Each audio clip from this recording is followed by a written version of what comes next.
Aku adalah orang terkuat di dunia yang telah mengasingkan diri selama bertahun-tahun. Selama 10 tahun ini aku hanya menanam bunga dan sayuran di gunung. Di dunia kultivasi, perlahan-lahan muncul banyak ahli pedang hebat dan master mantra. Rumor tentangku semakin sedikit, sampai suatu hari kebun sayurku diinjak-injak oleh seorang bodoh yang tiba-tiba menerobos masuk ke segel penghalang. Dia menangis dengan sangat menyedihkan. Sambil meminta maaf, dia menegakkan kembali pagar kebun sayurku. Aku sudah bersusah payah untuk bisa masuk ke sekte Xuantian, tetapi tidak ada yang mau menerimaku sebagai murid. Mereka semua bilang aku bodoh. Mereka tidak mau mengajariku. Padahal, ibu jelas-jelas bilang kalau bakatku luar biasa. Aku menatap anak ini. Tidak ada sedikit pun kekuatan spiritual yang terlihat di tubuhnya. Sama sekali tidak terlihat seperti orang yang berbakat luar biasa. Tapi karena dia terlalu berisik, aku pun terpaksa menerimanya sebagai murid. Siapa sangka, dia ternyata adalah tubuh Dao kekacauan yang langka muncul bahkan dalam 10.000 tahun. Dasar orang-orang bodoh rabun dari sekte Xuantian itu. Mereka hampir saja menghancurkan sebuah batu giok yang tak ternilai. Begitulah, 5 tahun telah berlalu. Jiang Xiaomian, dari seorang gadis biasa yang bahkan tidak bisa menarik energi ke dalam tubuh, telah tumbuh menjadi seorang gadis muda yang anggun. Tingkat kultivasinya juga telah stabil memasuki tahap akhir inti emas. Setiap hari selain berkultivasi, dia juga membantuku mengurus kebun sayur, mencuci baju, memasak. Kehidupan di lembah ini memang sederhana dan berat, tapi dia menjalaninya dengan senang hati. Suatu hari, aku kembali setelah memancing dan melihatnya sedang menggunakan jurus penarik air kecil untuk menyirami kebun sayur. Tekniknya sudah cukup mahir. Xiaomian, panggilku padanya. Dia segera berhenti dan berlari ke hadapanku. Dengan patuh dia mengambil keranjang ikan. Guru, kau sudah kembali. Tingkat kultivasimu sudah stabil. Kau sudah bisa turun gunung, kataku dengan datar. Dia tertegun, senyum di wajahnya langsung menghilang. Matanya langsung memerah. Guru, apakah guru tidak menginginkanku lagi? Kembalilah ke sekte Xuantian. Aku tidak memedulikan air matanya dan terus berbicara. 5 tahun yang lalu, mereka bilang kau tidak berguna. Mereka menghalangi jalan kultivasimu. 5 tahun kemudian, kau kembali dan beritahu mereka bahwa merekalah yang buta. Muridku, bagaimana bisa menyandang sebutan tidak berguna seumur hidupnya? Tapi, dia menggigit bibirnya, matanya penuh dengan keengganan untuk berpisah. Tidak ada tapi, kataku dengan nada yang tidak bisa dibantah. Kau harus pergi mengambil kembali apa yang menjadi milikmu. Orang-orang yang dulu meremehkanmu. Kau harus membuat mereka menatapmu dengan kagum. Aku mengeluarkan sebuah liontin giok dari jubahku. Bentuknya kuno, di atasnya hanya terukir satu aksara, Lu. Ini adalah artefak pelindung yang telah kurawat dengan darah esensi kehidupanku selama 100 tahun. Pakailah. Aku mengikatkan liontin giok itu di pinggangnya. Di dunia ini, tidak banyak lagi orang yang bisa melukai nyawamu. Pergilah. Setelah urusanmu selesai, kembalilah. Jiang Xiaomian tahu dia tidak bisa membantahku, jadi dia hanya bisa mengangguk sambil menangis. Dia bersujud 3 kali dengan sungguh-sungguh di hadapanku. Guru, jaga diri baik-baik. Murid, pasti tidak akan mempermalukan guru. Dia berjalan sambil terus menoleh ke belakang. Bayangannya akhirnya menghilang di ujung lembah. Lembah itu kembali tenang seperti biasanya, seolah-olah tidak pernah terjadi apapun. Setelah Xiaomian turun gunung, hari-hariku kembali ke dalam kesunyian yang membosankan. Kecuali sesekali teringat penampilan ceroboh gadis itu saat menyiram tanaman. Semuanya tidak ada yang berbeda. Kesunyian seperti ini hanya berlangsung kurang dari 10 hari. Siang itu, aku sedang menyirami sebatang kubis, saat hatiku tiba-tiba terasa nyeri. Seperti dihantam keras oleh palu tak kasat mata, gayung di tanganku jatuh ke tanah dengan suara berdentang. Airnya membasahi celanaku. Itu adalah liontin giok itu. Hancur, niat membunuh yang dingin menusuk tulang. Langsung melonjak dari lubuk hatiku yang terdalam. Perasaan yang belum pernah kurasakan selama 10 tahun. Liontin giok itu telah kurawat dengan esensi darah kehidupanku selama 100 tahun. Di atasnya juga tersemat seutas kesadaran ilahiku. Bahkan jika seorang tetua tingkat Yuan Ying ingin menyakiti Xiao Mian, dia harus melewati Liontin Giok ini terlebih dahulu. Bisa menghancurkannya, lawan setidaknya juga berada di tingkat kultivasi Huashen. Di dunia kultivasi ini, kapan muncul lagi seorang ahli tingkat Huashen? Tidak, kultivator tingkat Huashen, betapa kuatnya kesadaran ilahi mereka. Tidak mungkin tidak merasakan aura teknik kultivasiku di Liontin Giok itu. Karena dia mengenali auraku, dia masih berani menyerang dengan begitu kejam. Dia mengincarku, bagus sekali. Aku berjalan ke tengah kebun sayur.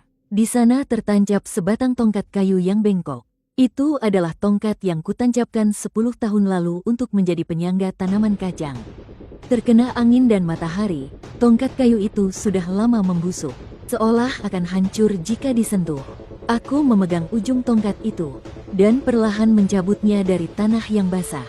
Seiring dengan rontoknya tanah, secercah cahaya dingin yang tajam muncul di bawah sinar matahari. Lapisan luar tongkat yang busuk terkelupas sedikit demi sedikit, memperlihatkan bilah pedang yang berkarat di dalamnya. Di atas bilah pedang itu, terukir 2 aksara kuno yang hampir tertutup karat, Wen Tian. 10 tahun tidak meminum darah. Entah apakah kawan lamaku ini juga merasa kesepian. Aku membawa pedang itu, berjalan ke bawah atap. Di sana ada sebuah pot anggrek yang pecah. Anggrek di dalamnya sudah lama mati, hanya tersisa segenggam tanah kering. Aku mengangkat kaki dan menghancurkan pot bunga itu berkeping-keping. Di tengah debu yang beterbangan dan pecahan tembikar, aku dari dalam tanah yang lembab mengeluarkan sebuah bungkusan yang terbungkus kertas minyak. Kertas minyak itu sudah lama membusuk, hancur menjadi abu begitu disentuh, menampakkan setumpuk kertas jimat yang sudah menguning kehitaman. Tulisan sinabar di atasnya sudah lama kabur, memancarkan aroma apek. Aku memasukkan kertas jimat itu ke dalam jubahku, sambil memegang pedang dengan satu tangan. Berdiri di tengah halaman, sudah 10 tahun, mengasingkan diri di gunung selama 10 tahun penuh. Orang-orang di dunia ini, apakah mereka sudah melupakan namaku? Melupakan rasa takut saat ujung pedang tergantung di atas kepala mereka? Sekelompok orang bodoh yang tidak tahu diri, mendirikan sekte di bawah pengawasanku. Menyebut diri mereka aliran lurus yang terhormat. Sekarang mereka begitu sombong hingga berani menyentuh orangku. Aku melangkah maju, dan sosokku menghilang dari lembah. Hanya menyisakan kebun sayur yang berantakan dan pot bunga yang pecah. Sepertinya, sudah waktunya bagi dunia ini untuk mengingat kembali nama Lu Beimu. Sisa aura dari Liontin Giok yang hancur itu menuntunku ke arah timur. Aku tidak terbang dengan pedang. Aku hanya berjalan dengan santai. Setiap langkah yang kuambil, gunung dan sungai di bawahku mundur ratusan mil. Setelah mengasingkan diri selama 10 tahun, aura spiritual di dunia ini tampaknya menjadi semakin tipis, dan kualitas para kultivator juga menurun drastis. Saat tiba di sebuah penginapan di gunung, aku mendengar percakapan beberapa kultivator muda. Pakaian mereka mewah dan pedang yang mereka bawa luar biasa. Raut wajah mereka penuh dengan kesombongan. Sekilas terlihat jelas mereka berasal dari sekte besar ternama. Sudah dengar belum, si pecundang dari sekte Suantian yang bernama Jiang Xiaomian itu? Entah dapat keberuntungan dari mana. Saat turun gunung untuk berlatih, dia malah berhasil membangun fondasinya. Membangun fondasi memangnya kenapa? Sampah yang bahkan tidak bisa mengeluarkan kekuatan spiritualnya. Meskipun sudah membangun fondasi, dia tetap saja yang paling payah. Katanya dia bahkan melukai kakak Gu Yunfei. Benar-benar lancang. Kakak Gu adalah murid langsung dari Master Sekte, putra kebanggaan langit. Si sampah itu pasti menggunakan suatu cara iblis yang licik. Ku dengar, pihak sekte sudah menangkapnya kembali dan sekarang sedang menginterogasinya di panggung hukuman di depan gerbang. Tanganku yang memegang cangkir teh berhenti sejenak. Aku berjalan perlahan ke arah mereka. Berdiri di depan meja mereka, aku bertanya dengan suara datar. Sekte Suantian, bagaimana cara ke sana? Pemuda berpakaian mewah yang memimpin kelompok itu menatapku dari atas ke bawah. Melihatku mengenakan pakaian kain kasar dan membawa pedang usang berkarat di tanganku. Jejak penghinaan yang tak terselubung melintas di matanya.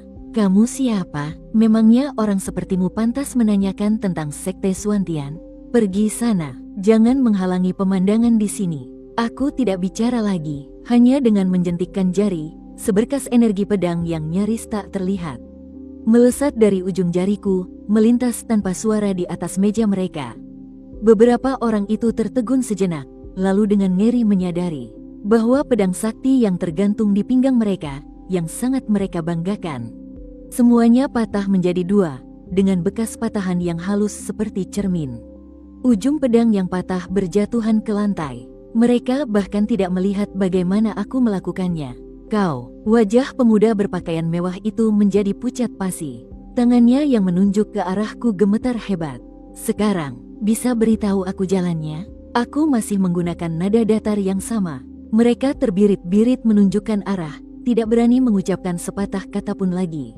Jadi beginilah, para jenius muda di dunia kultivasi saat ini. Bahkan tidak bisa menahan satu serangan energi pedangku yang paling biasa. Sungguh membosankan, mengikuti arah yang mereka tunjukkan, hanya dalam waktu setengah batang dupa.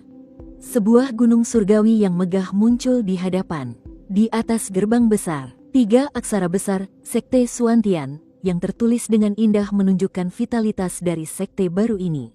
Sayangnya, vitalitas ini akan berakhir hari ini. Di depan gerbang utama, kerumunan orang berkerumun berlapis-lapis hingga tidak bisa ditembus. Aku dengan mudah melewati kerumunan dan melihat pemandangan di tengah alun-alun. Jiang Xiaomian diikat pada pilar batu hitam dengan rantai setebal lengan. Seluruh tubuhnya berlumuran darah. Pakaiannya yang semula bersih kini compang camping akibat sabetan cambuk. Memperlihatkan bekas-bekas luka cambuk yang dalam hingga terlihat tulangnya, napasnya pun lemah. Kepalanya terkulai lemas, jelas sudah dalam kondisi setengah sadar. Di hadapannya, berdiri seorang pemuda yang penuh semangat. Pasti dialah Gu Yunfei yang mereka bicarakan. Tangannya memegang cambuk panjang yang bersinar dengan cahaya petir. Dia menatap Jiang Xiaomian dari atas, matanya penuh kepuasan dan penghinaan. Katakan, ilmu sesatmu itu sebenarnya kau pelajari dari aliran sesat mana? Gu Yunfei menyabetkan cambuknya, cahaya petir meledak, menambah satu lagi luka di punggung Jiang Xiaomian. Luka hangus yang menghitam. Jiang Xiaomian gemetar kesakitan. Namun, dia hanya menggigit bibirnya erat-erat tanpa bersuara sedikit pun. Tulangmu cukup keras juga, Gu Yunfei mencibir. Dia membentak, siapa sebenarnya gurumu? Berani-beraninya dia mengajar makhluk terkutuk sepertimu. Katakan, mungkin aku masih bisa memberimu kematian yang cepat. Para murid sekte Suantian di sekitarnya tertawa terbahak-bahak sambil menunjuk-nunjuk gadis yang terikat itu. Aku melihat cambuk petir yang akan mendarat itu, melihat luka-luka yang bersilangan di punggung muridku. Melihat senyum menghina di wajah orang-orang itu, aku mengangkat tanganku. Pedang Wentian yang penuh karat itu mengeluarkan dengungan pelan di tanganku. Detik berikutnya, seberkas cahaya melesat dengan kecepatan penuh. Menembus jarak 100 zang, Gu Yunfei yang sedang bersiap mengayunkan cambuknya. Senyum sinis di wajahnya membeku. Dia menundukkan kepalanya dengan tak percaya. Melihat sebilah pedang besi kuno menembus jantungnya dari belakang. Ujung pedang itu masih meneteskan darah hangat. Seluruh tempat menjadi hening seketika. Pandangan semua orang tertuju pada pedang di dada Gu Yunfei. Lalu mengikuti bilah pedang itu dan melihatku, yang entah sejak kapan telah muncul di tepi alun-alun. Aku berjalan maju perlahan. Setiap langkah yang kuambil, daya hidup Gu Yunfei terkuras sedikit demi sedikit. Saat aku tiba di hadapannya, cahaya di matanya telah padam sepenuhnya. Aku mengabaikan tubuhnya yang mati dengan mata terbelalak, tatapanku menyapu semua anggota sekte Suantian yang ketakutan setengah mati. Suaraku dingin dan penuh amarah. Gurunya adalah aku. Kalian masih punya kata-kata terakhir? Begitu kata-kataku selesai diucapkan, keheningan total. Lalu, adalah rasa takut yang datang membuncah seperti air bah. Beberapa murid di barisan terdepan, bahkan tidak bisa berdiri tegak, kaki mereka lemas. Dan mereka jatuh tersungkur ke tanah. Seorang tetua berjubah, melangkah keluar dari kerumunan, menunjuk ke arahku. Berteriak dengan galak untuk menutupi rasa takutnya, orang gila yang lanjang. Berani-beraninya kau membunuh murid pribadi ketua sekte di depan gerbang sekte Suantian kami. Aku bahkan tidak tertarik membuang-buang waktu dengannya. Aku hanya menatapnya sekilas. Dalam tatapan itu, terkandung seutas niat pedang yang sudah tidak kugunakan selama 10 tahun. Suara Zhang Jingsan berhenti tiba-tiba. Ekspresi marah dan ngeri di wajahnya membeku. Detik berikutnya, garis-garis darah yang tipis muncul dari bawah kulitnya, membuat seluruh tubuhnya seperti porselen yang pecah berkeping-keping. Tanpa suara, dia hancur menjadi debu daging dan darah. Bahkan roh sejatinya pun tidak berhasil lolos. Entah siapa yang pertama kali berteriak. Seluruh alun-alun seketika menjadi gempar. Para murid yang tak terhitung jumlahnya melarikan diri dengan panik. Mereka ingin bersembunyi di dalam sekte dan mengaktifkan formasi pelindung gunung. Cepat aktifkan formasi agungnya, terdengar suara dentuman yang berat.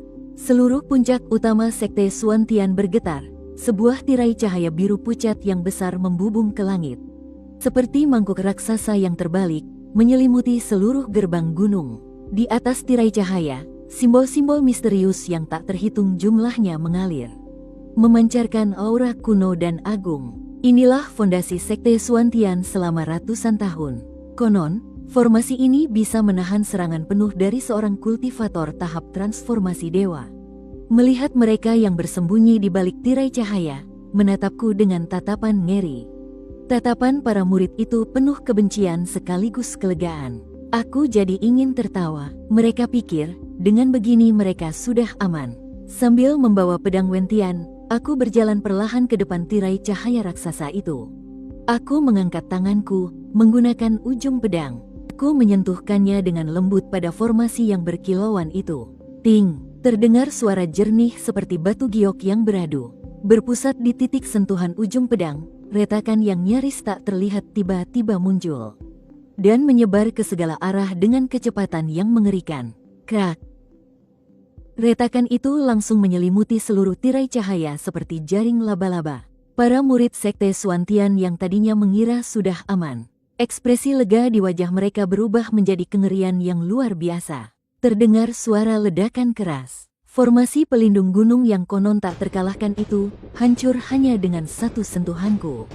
Hancur berkeping-keping menjadi titik-titik cahaya yang tak terhitung jumlahnya dan lenyap tak berbekas. Selanjutnya adalah waktu berburu. Sosokku lenyap dari tempatku berdiri, berubah menjadi bayangan hantu yang tak bisa ditangkap. Aku melesat di antara kerumunan yang panik. Murid luar yang pernah menertawakan Xiao Mian. Karena tidak bisa menyerap ki, ujung tajam pedang Wentian mengiris lehernya. Ejekan di wajahnya membeku selamanya. Kakak seperguruan dari sekte dalam yang pernah sengaja menyiramkan air kotor ke tubuh Xiao Mian, selembar kertas jimat melesat keluar dari lengan bajuku. Berubah menjadi api yang membakar langit, melahapnya bersama dengan teriakannya, membakarnya hingga menjadi abu. Dan juga mereka yang tertawa terbahak-bahak di bawah panggung penghukuman. Aku ingat setiap wajah mereka yang ikut menyoraki. Pedang Wentian di tanganku seolah memiliki nyawa. Setiap kali aku mengayunkannya, dengan akurat akan merenggut nyawa orang yang pernah menindas muridku. Darah segar menodai tangga batu giok putih di depan gerbang gunung, jeritan kesakitan terdengar silih berganti. Tempat ini bukan lagi tanah suci para dewa, melainkan neraka Afis. Formasi pedang yang mereka banggakan tak lebih dari mainan anak-anak di hadapanku. Pusaka sihir yang menjadi andalan hidup mereka, hancur berkeping-keping begitu tersentuh oleh aura pedangku. Ketakutan yang belum pernah mereka rasakan sebelumnya, mencengkeram jantung setiap orang. Mereka akhirnya menyadari bahwa yang mereka provokasi bukanlah seorang kultivator lepas biasa. Tepat saat aku akan membunuh yang terakhir, seorang tetua diaken yang dulu pernah menyakiti Xiao Mian. Aura dahsyat yang puluhan kali lebih kuat dari Zhang Jingsan tiba-tiba membubung dari kedalaman puncak utama, menyapu seluruh sekte Xuantian. Sebuah suara yang agung dan marah, bagaikan guntur yang menggelegar, meledak di telingaku. Iblis, dari mana kau? Beraninya kau berbuat lancang di sekte Xuantianku? Bersamaan dengan raungan marah itu, seberkas cahaya melesat dari puncak gunung utama, dan dalam sekejap mendarat di tengah alun-alun. Orang yang datang mengenakan jubah master sekte berwarna hitam, dengan pinggiran benang emas dan mengenakan mahkota emas ungu. Wajahnya tampan, dengan aura dewa. Energi spiritual di sekelilingnya bergejolak, Jelas dia adalah seorang kultivator hebat. Di tahap akhir transformasi roh, begitu dia mendarat, dia melihat mayat dan genangan darah di mana-mana. Wajahnya yang semula agung, seketika dipenuhi dengan niat membunuh yang bengis. Tatapannya setajam pisau, mengunciku dengan erat. Kau, yang membunuh murid-muridku, suaranya mengandung amarah yang tak tertahankan. Aku tidak menjawab, hanya mengangkat pedang Wentian yang masih meneteskan darah, menatapnya dengan penuh minat. Keheninganku dianggap sebagai provokasi yang luar biasa baginya. Dia tertawa karena sangat marah. Bagus sekali, aku, Xiao Yi, selama 300 tahun mendirikan Sekte Xuantian, kaulah yang pertama berani bertindak begitu lancang di tempat ini. Hari ini, aku pasti akan mencabut dan menyiksa jiwamu, membuatmu tidak akan pernah bisa bereinkarnasi. Begitu kata-katanya selesai, di belakangnya tiba-tiba muncul sebilah pedang abadi berwarna hijau. Begitu pedang itu muncul, suara dentingan pedang menggema di langit, membawa aura tajam yang seolah bisa membelah langit, membuat angin dan awan berubah warna. Itu adalah senjata pusaka Master Sekte, pedang King Xuan. 10 Master Sekte akan bertindak. Iblis ini pasti akan mati. Para murid yang selamat, mata mereka kembali menyala dengan harapan, seolah-olah melihat penyelamat. Xiao Yi membentuk segel pedang dengan tangannya dan menggumamkan mantra. Pedang King Xuan itu bersinar terang, berubah menjadi aura pedang hijau sepanjang puluhan meter, menebas ke arahku. Tebasan ini menggerakkan energi spiritual langit dan bumi. Auranya memang luar biasa, cukup untuk membelah gunung dan menghancurkan puncak. Namun, aku hanya menonton dengan tenang, bahkan sedikit ingin tertawa.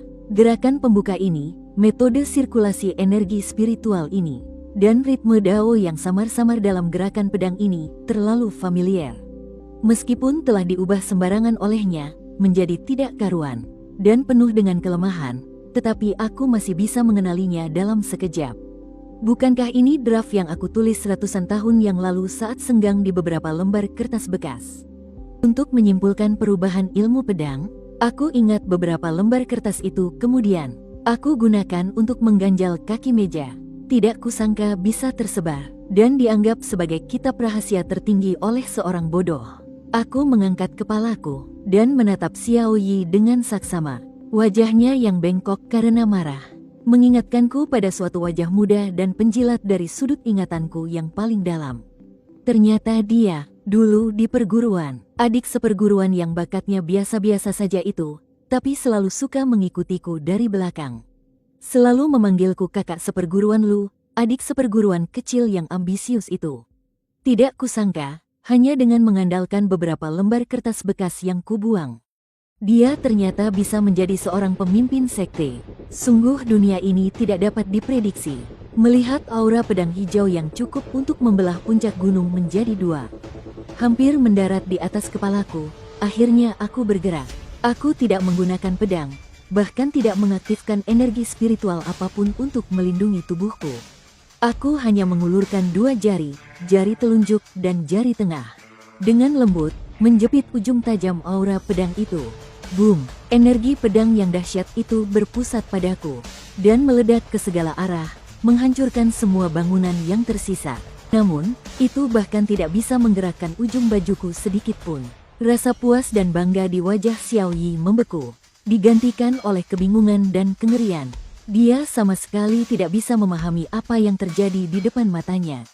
Ini tidak mungkin. Dia dengan panik mengaktifkan energi spiritualnya, ingin membuat pedang King Xuan maju 1 inci lagi.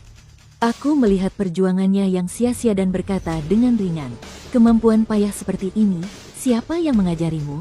Kata-kataku seperti jarum, menusuk sisa kebanggaan terakhirnya. Wajah Xiao Yi langsung memerah padam. Dia meraung, mengalirkan seluruh energi spiritual di tubuhnya ke dalam pedang King Xuan tanpa sisa.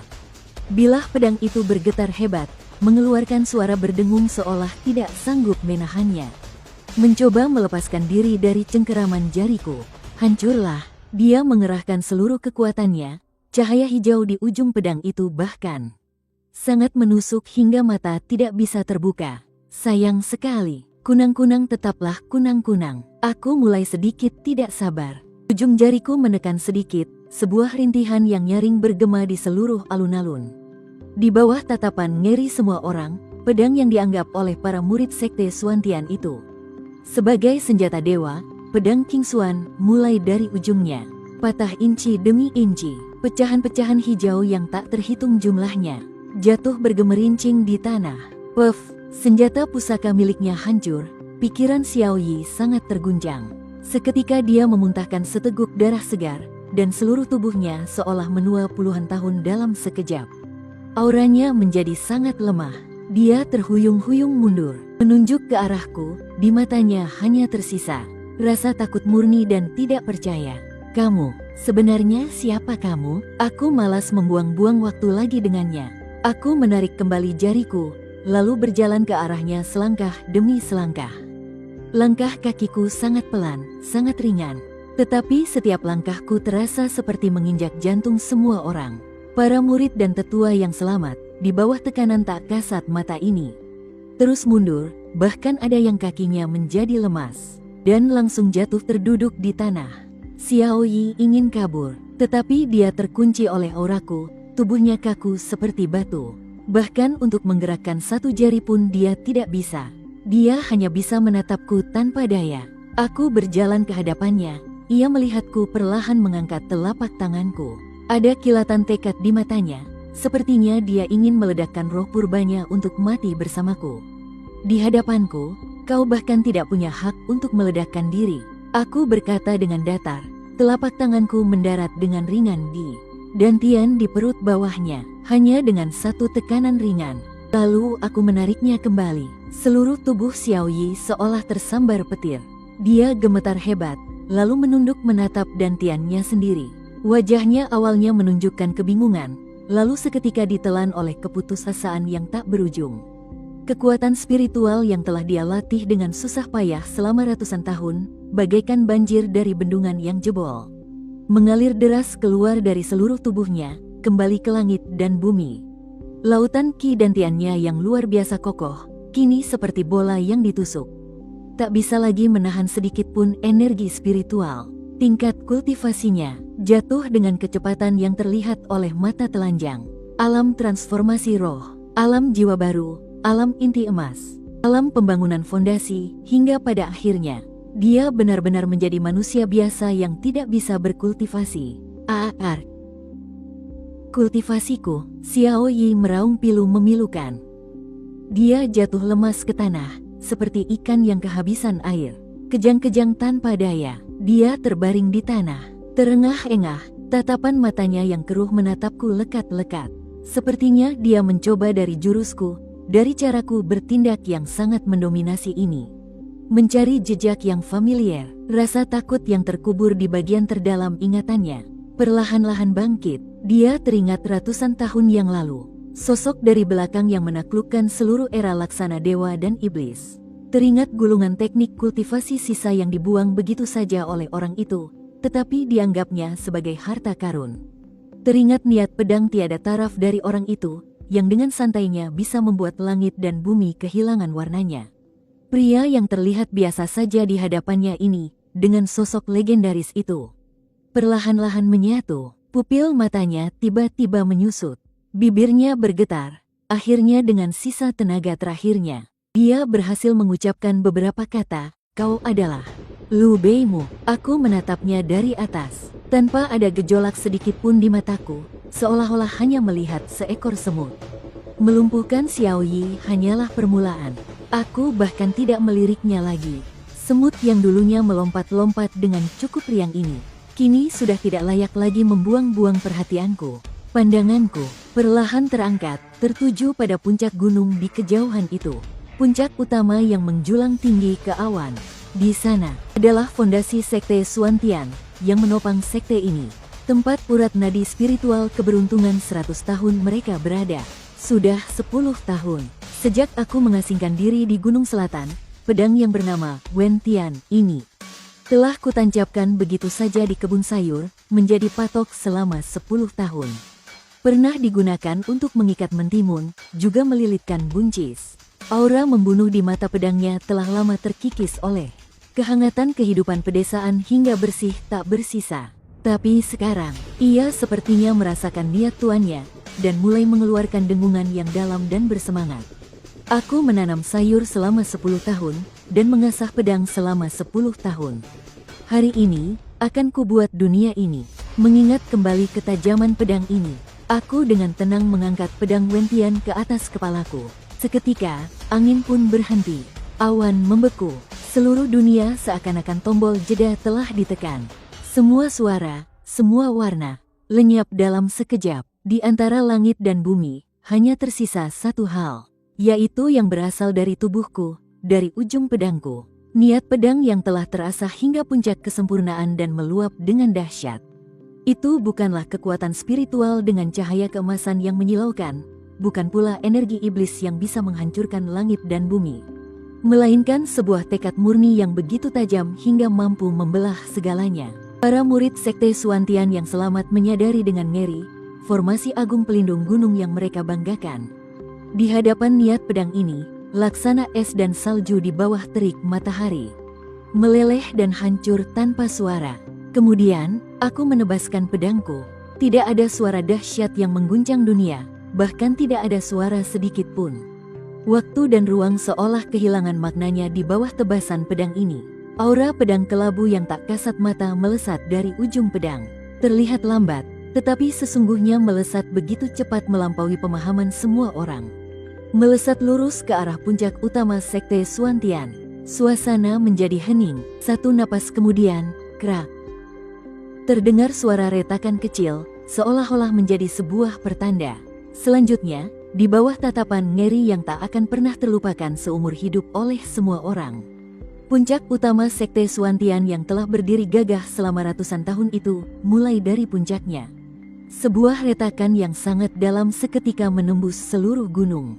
Duar, gemuruh, suara gemuruh yang datang terlambat, cukup untuk memecahkan gendang telinga. Akhirnya menyapu seluruh langit dan bumi. Aliran spiritual raksasa yang menopang Sekte Suantian terputus paksa di bawah tebasan pedang yang luar biasa dahsyat ini.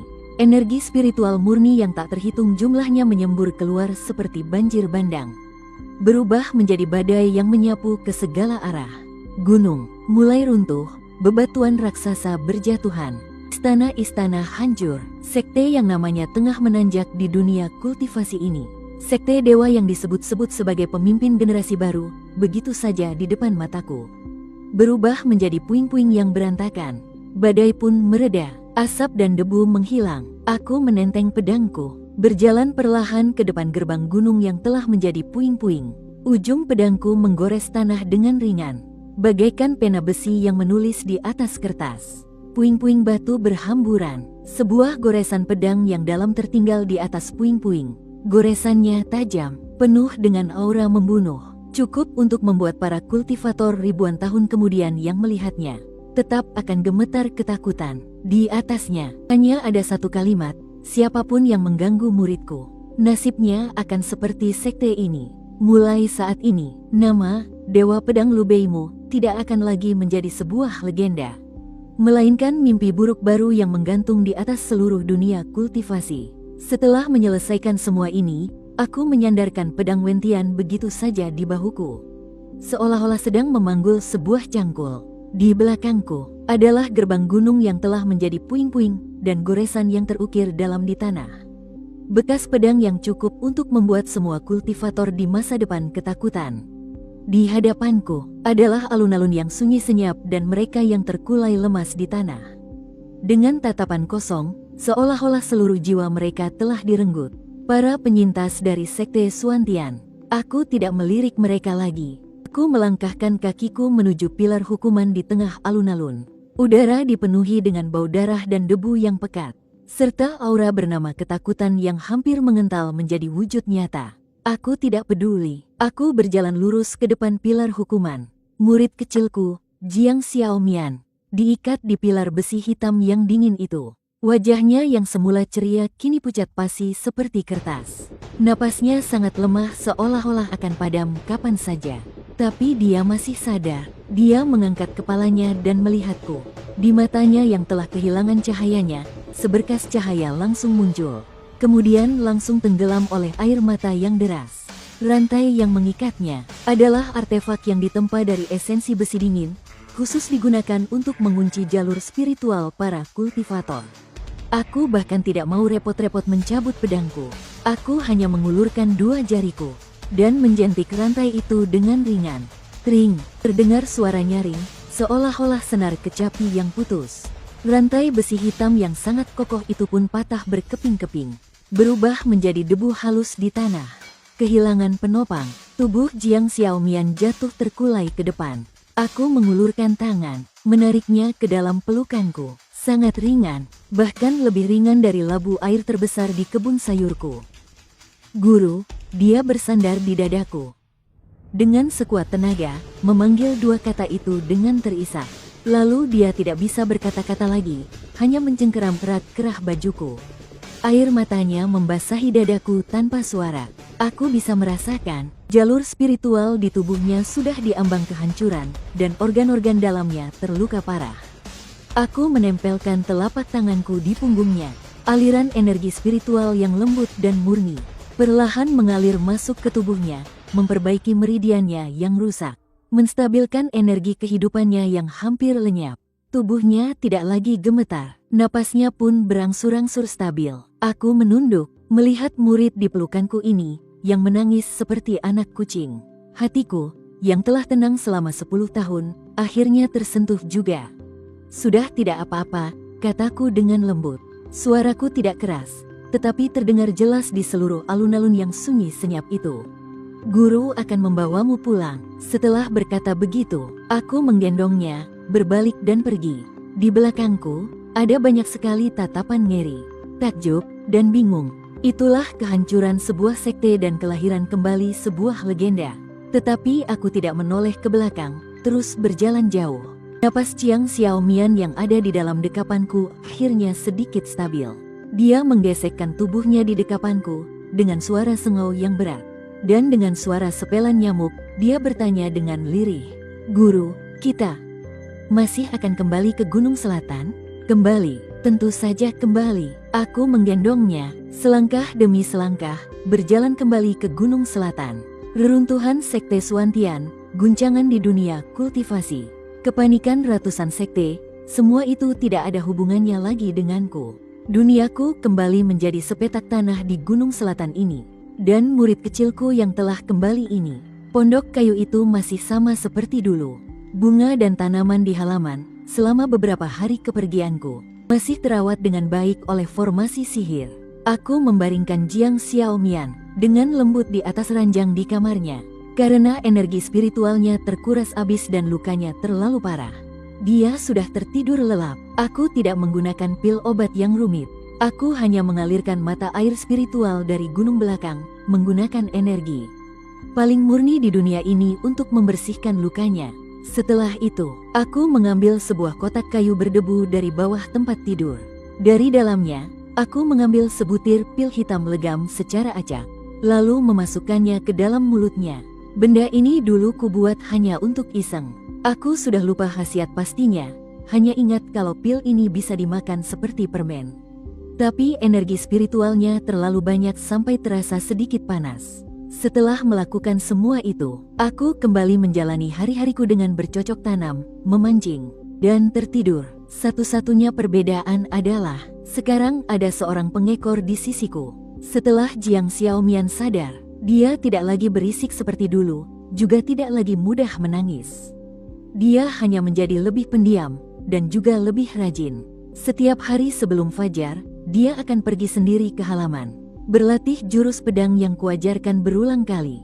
Potensi tubuh Dao kekacauan setelah melewati hidup dan mati telah bangkit sepenuhnya. Energi spiritual di tubuhnya tidak lagi seperti air yang tergenang, melainkan seperti sungai deras yang bergelora.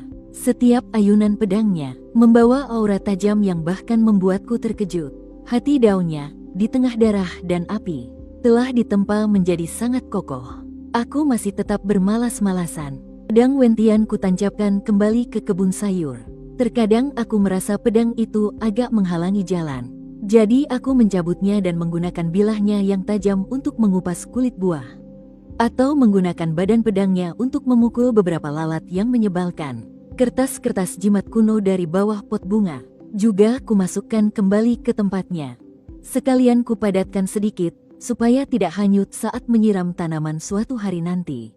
Segalanya sama seperti 10 tahun yang lalu, begitu tenang luar biasa. Seolah-olah pembantaian di Sekte Suantian itu hanyalah mimpi yang terlupakan. Tapi dunia kultivasi tidak lupa. Sesekali ada kultivator muda yang kurang beruntung terbang dengan pedangnya saat masih 100 li jauhnya dari penghalangku.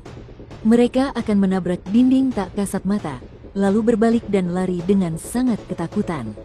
Perlahan-lahan, area seluas 1000 li di sekitar Gunung Selatan telah menjadi area terlarang di dunia kultivasi. Rumor tentang diriku juga tersebar di dunia kultivasi dalam berbagai versi. Ada yang bilang, Dewa Pedang Lu Beimu muncul kembali untuk membersihkan sektenya. Ada yang bilang, dia sudah lama jatuh ke jalan iblis. Hari itu adalah demi sebuah artefak iblis kuno. Ada juga yang bilang, sebenarnya dia sudah lama mati, dan yang sekarang ini adalah iblis agung kuno yang merasuki tubuhnya untuk hidup kembali. Tapi semua rumor itu memiliki satu akhir yang sama. Kau boleh mengusik siapapun di dunia ini, tapi jangan pernah menginjakkan kaki di kebun sayur di Gunung Selatan itu. Apalagi mengganggu gadis kecil yang katanya sangat cengeng itu.